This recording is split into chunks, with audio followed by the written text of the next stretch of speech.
I don't know how I'm going to handle this actually, because I want to try and take these glasses off, but I cannot bear this light in here, it's killing me. This is what I look like, alright? I might have to put them back down in a bit. Thank you very, very much for having us pitch here. As my mum would say, thanks for having me. I'm Artistic Director of Vital Xposure, which is a disability-led theatre company, small-scale touring, and we bring in excluded voices from the margins and put them centre stage. We've got extraordinary people we have worked with along the way. I'm a Hackney-based playwright. I've been very privileged. I was mentored by the likes of Ian MacLeod at Coronation Street Storytellers Storyboards. I was mentored by John Godber. I've had some of the best ones working alongside me, so hasn't that been fabulous? It's time to pay it on. So what I've come to ask you for tonight is £4,000 so that we can pay a writer's fee for a disabled writer, an expert witness in the industry, to seed new writers coming through from the younger parts of our disabled communities. Here's two people I've mentored and I wanted to introduce them tonight.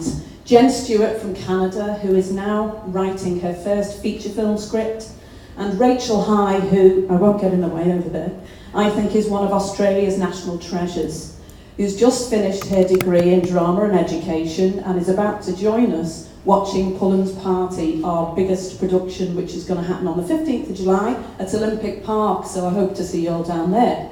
And Rachel will be there shadowing me on the day and the 2 weeks running up to that. We've had some extraordinary people working with us, but the thing to keep drawing to your attention is the lack of opportunities, the lack of an equal playing field for disabled writers. This is all about placing writers in the creative industries. I mean, the bottom line is, out of all of the Arts Council grants and commissions given to disability-led organisations or to disabled artists, only 2% are disabled people. I can count on my two hands how many disabled writers we've got working in the industry, and I'm based as an artist, what do we call us actually, an associated artist at Hackney Empire. We're never allowed on the big stage, but that's all right, we're ticking boxes behind the scenes.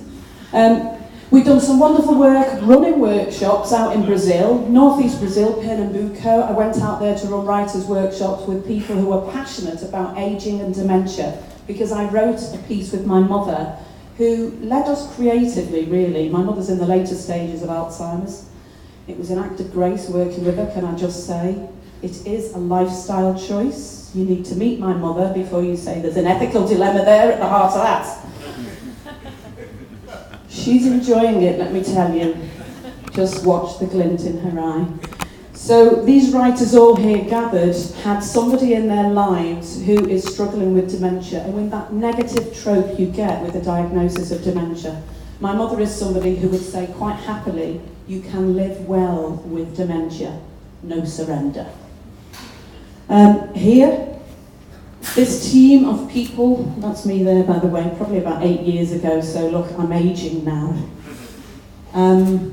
I was mentoring Margot Cargill, who's now writing a piece with Michael Achtman, and she writes for film nowadays. Margot approached me to mentor her because as a blind woman, she had never been given the opportunity to have a lead role in a piece of theatre or film. She'd always been the one on the wings, the extra, the also-ran, the ensemble.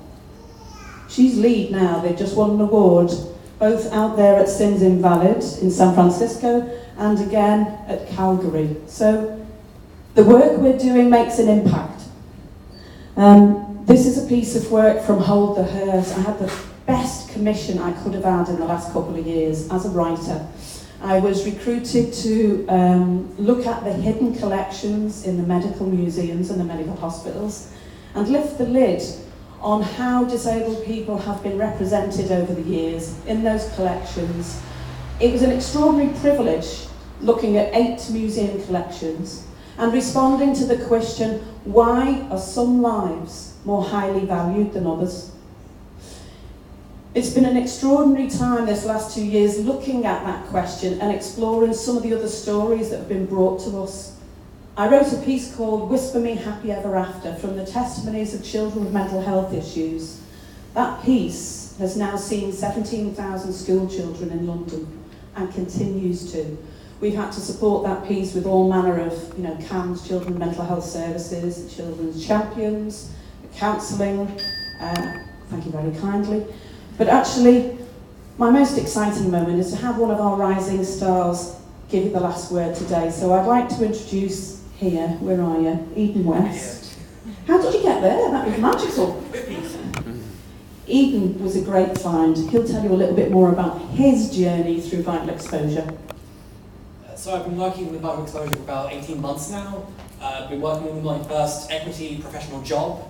I've been working with the company for my first touring job around the country, 5 different areas involved with Hold the Hearse, one of the performers. They've also been the first company that I've worked with who have allowed me to be part of the actual decision-making process. What words we put into the various places in the script, what would be directed, where would we go, what would we do, all those things. It was very, very new, very brand new role. They were also the first group that when they heard about my autism, they didn't think of the negative consequences, or they didn't ignore it, they actually thought about the positive spin. So they thought of how I could think, what I could feel, what new things I could bring to the project. And we're currently working on a project called Pollen's Party at the Olympic Park over in Stratford, which is going to be the largest outdoor production that Vital Exposure has ever made, ever. So it's going to be a lot of fun.